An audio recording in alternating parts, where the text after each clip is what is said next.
নমস্কার, সবাই কেমন আছেন? আশা করি খুব ভালো আছেন। আমেরিকা উইথ বাঙালিয়ানা চ্যানেল থেকে আমি সুবর্ণা চলে এসেছি আপনাদের সামনে একটা নতুন ব্লগ ভিডিও নিয়ে। আজকে আমি বানাবো ২ রকমের রান্না। সেটা হচ্ছে একটা সবকিছু দিয়ে মিক্সড ফ্রাইড রাইস আর তার সাথে বানাচ্ছিলাম তড়কা। চলুন তাহলে শুরু করা যাক। আমি প্রথমে এখন কড়াইয়ে তেল দিয়ে তাতে কিছুটা জিরে আর রসুন তারপর পেঁয়াজ দিলাম ভাজতে। এবার এটাকে একটু নাড়াচাড়া করব। আ যারা আমার ভিডিও প্রতিদিন দেখেন তারা তো নিশ্চয়ই জানেন যে আমি ওই একটা রান্না টুকটুক করে করতে পছন্দ করি না।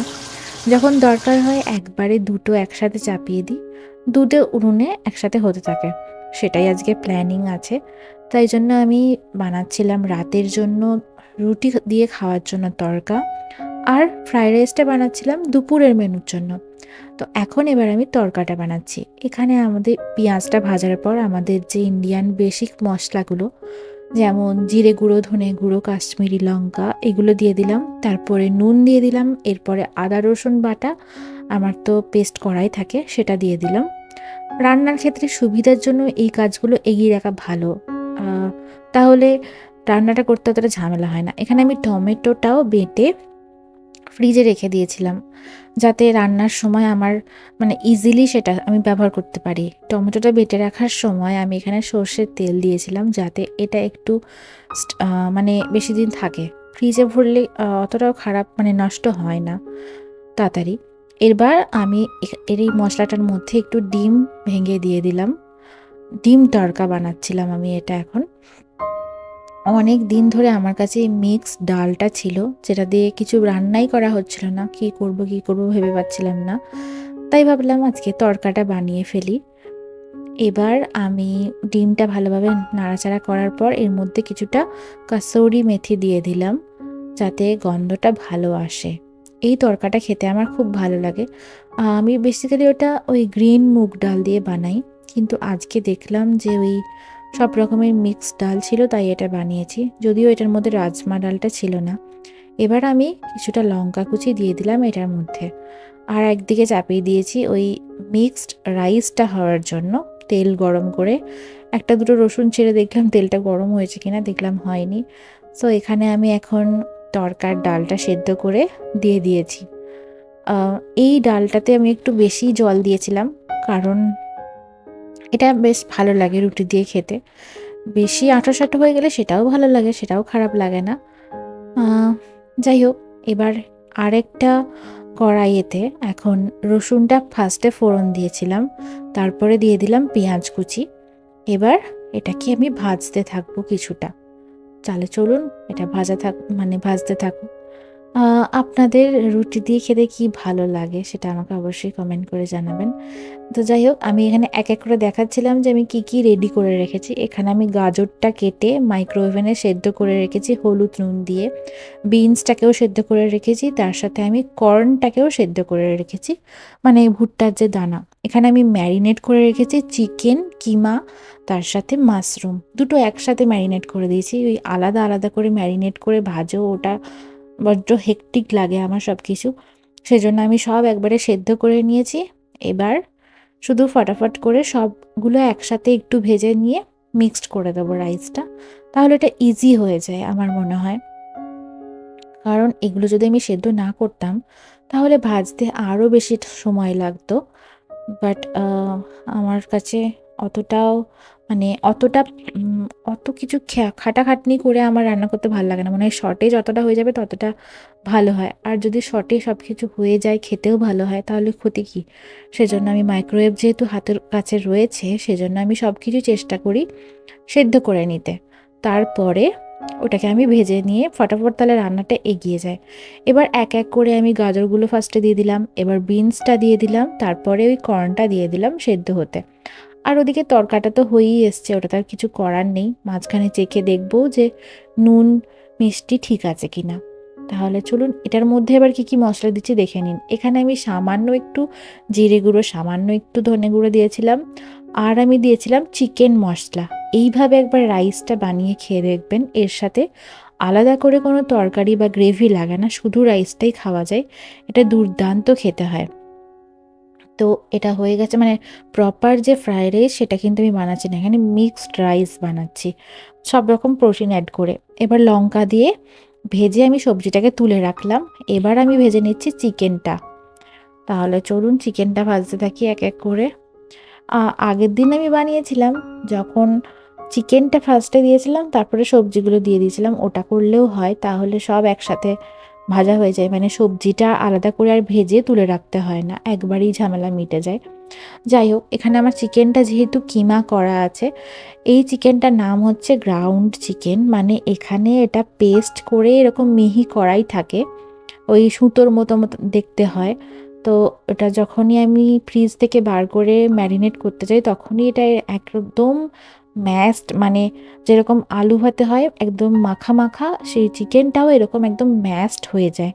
সেই জন্য এটা রান্না করা খুবই ইজি। জাস্ট তেলে দিয়ে আমি এবার, যেহেতু ম্যারিনেট করে রেখেছিলাম, ওই বেসিক মশলা জিরে গুঁড়ো, ধনে গুঁড়ো, এবার একটু ভাজা ভাজা হয়ে গেছে। এবার দেখি চিকেনটা কি অবস্থা, তারপরে সব কিছু মিক্সড করে দেবো, তারপর ভাতটা মিশিয়ে দেবো। তো চলো ব্যাক ক্যামেরায় দেখাই। তারপর যেটা বলছিলাম, হলুদ গুঁড়ো, তারপরে একটু চিকেন মশলা, নুন, ব্যাস।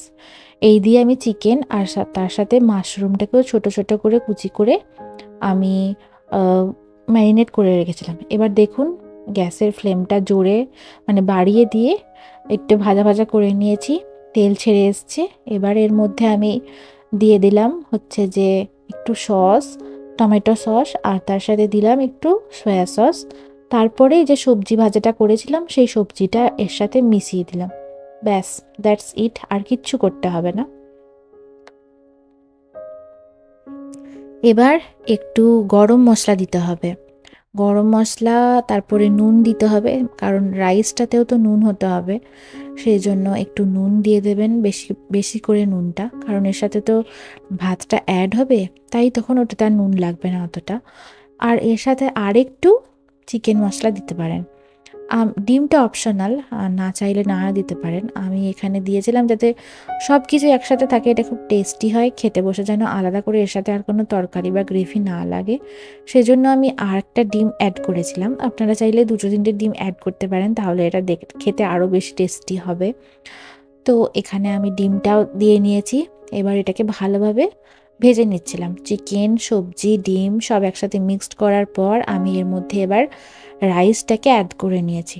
রাইসটা মানে যে কোনো ভাত, আচ্ছা এটা আপনারা কিন্তু ধরুন একটু বেশি ভাত বেঁচে গেছে বাড়িতে, সেই ভাতটা দিয়েও কিন্তু বানাতে পারেন, মানে ধরুন ফ্রিজে আছে সেটা দিয়েও কিন্তু বানাতে পারেন। আমি অনেক সময় বানাই, খেতে ভালো লাগে।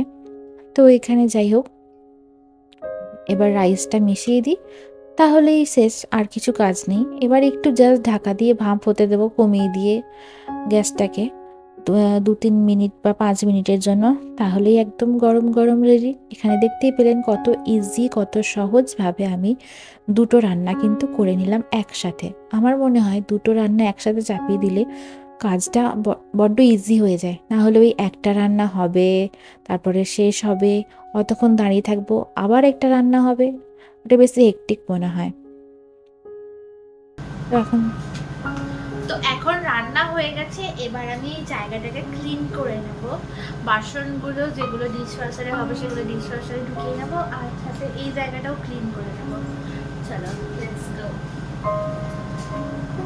কাজ করতে নেমে পড়ি।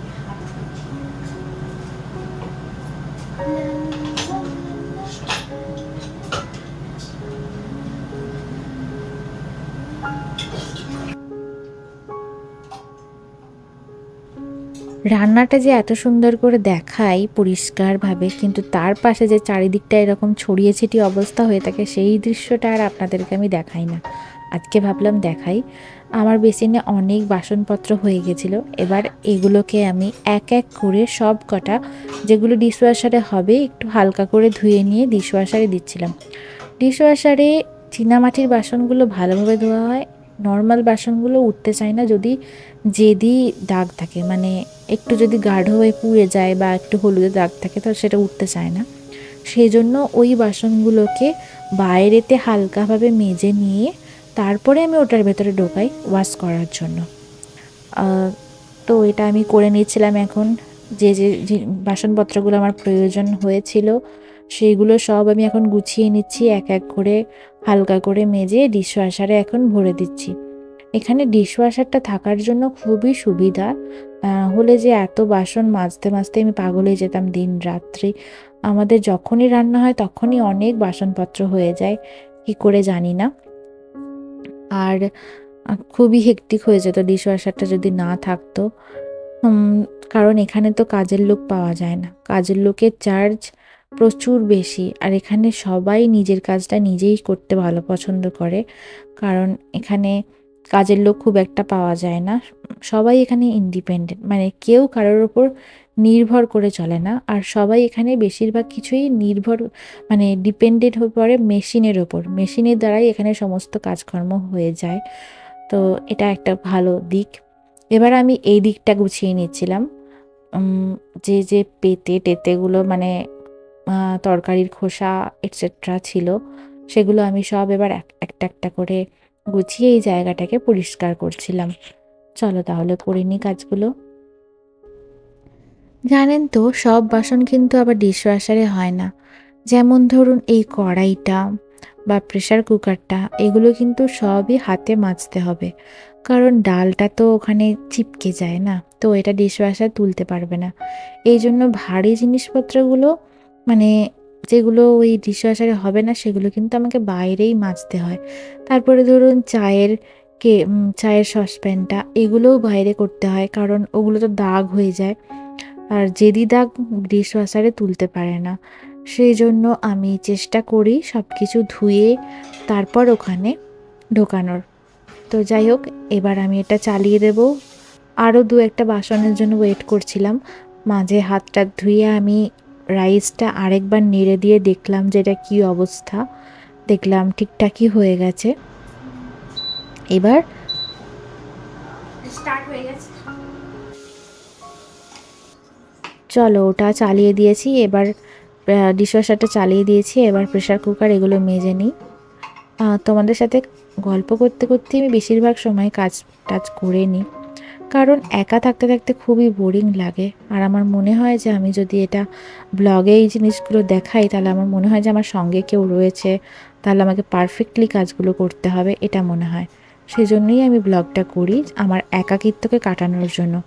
এমন না যে আমার কাছে অফুরন্ত মানে কি বলবো, আমার কাছে কন্টেন্ট নেই বলে আমি এগুলো দেখাচ্ছি, সেটা কিন্তু না। আমার কাছে যথেষ্ট কন্টেন্ট আছে, কিন্তু আমার মনে হয় যে এগুলো যদি আমি দেখাই, তাহলে আমার সাথে সবসময় যেন একটা সঙ্গী আছে, এরকম মনে হয়।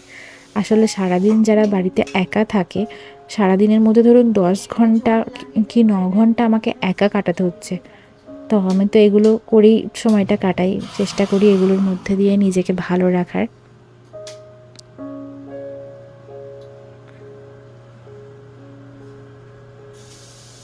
এবার হয়ে গেছে আমার গল্প করতে করতে সব কিছু পরিষ্কার করা। আমি এই ব্রাশ দুটো কিনে এনেছি, কারণ হাত দিয়ে বাসন মাজতে ভাল লাগে না। এখানে অনেক শুষ্ক ওয়েদার, আর হাত পা পুরো ফেটে যায়, আমি তো আপনাদের বলেইছিলাম। সো সেই জন্য আমি চেষ্টা করেছি যে যতটা সম্ভব কাজটাকে অ্যাভয়েড করার। যাই হোক, এবার এই দিকটা আমি মুছে নিচ্ছিলাম ভালোভাবে, কারণ এখানে অনেক ওই লঙ্কার বীজ টিজ অনেক কিছু পড়েছিল। প্রত্যেক দিন এটাই করি, কিন্তু আমি ভিডিওতে এত কিছু দেখাই না। ভিডিওতে জাস্ট রান্নাটা করি, খাই, এটুকুই দেখাই। কিন্তু তার বাইরেও আমাদের অনেক কাজ থাকে, যেগুলো আমরা হয়তো ভিডিওতে তুলে ধরতে পারি না। তো চলুন এবার খেয়ে নিই। তরকাটা তুলে রাখলাম, খাওয়াও হয়ে গেল। খাওয়ার পর আমি এবার যে ওভেনটা, সেটা পরিষ্কার করতে চলে এসেছি। মানে এটাকে এখানে বলে কুকটপ। এটা গ্যাস না, এটা পুরোপুরি কারেন্টের সাহায্যে চলে। তো এটা পুরোপুরি কারেন্টের ওপর ডিপেন্ড করছে, সেজন্য প্রচণ্ড গরম হয়ে যায় এটা। যখন আমি এখানে রান্না করি, আমার পেটে যন্ত্রণা হয় রীতিমতো। মানে সামনের দিকের বার্নারটা যদি জ্বলে, তাহলে অনেক সময় পেটে যন্ত্রণা হয়, কারণ এটা প্রচণ্ড হিট হয়ে যায়। প্রথম প্রথম খুবই অসুবিধা হতো, কোনটা চালাচ্ছি কোনটা গরম হচ্ছে বুঝতে পারতাম না। এটা ওটা চালিয়ে ফেলতাম, ছ্যাঁকা খেতাম, ফোস্কা পড়ে যেত, অনেক কিছু হতো। এখন যাই হোক, অভ্যাস হয়ে গেছে যে কোনটা অন আছে সেটা বুঝতে পারি এখন, যেটা লাইট জ্বলছে। তো যাই হোক, আমার এইটুকুই দেখানোর ছিল আজকে। কেমন লাগলো অবশ্যই কমেন্ট করে জানাবেন। আজকের ভিডিওটা তাহলে এখানেই শেষ করছি। কেমন লাগলো সবাই অবশ্যই কমেন্ট করে জানাবেন। আর যারা নতুন দর্শক আছেন অবশ্যই সাবস্ক্রাইব করে আর বেল আইকনটা প্রেস করে পাশে থাকবেন পরবর্তী ভিডিওগুলো দেখার জন্য। সবাই ভালো থাকবেন, সুস্থ থাকবেন। টাটা।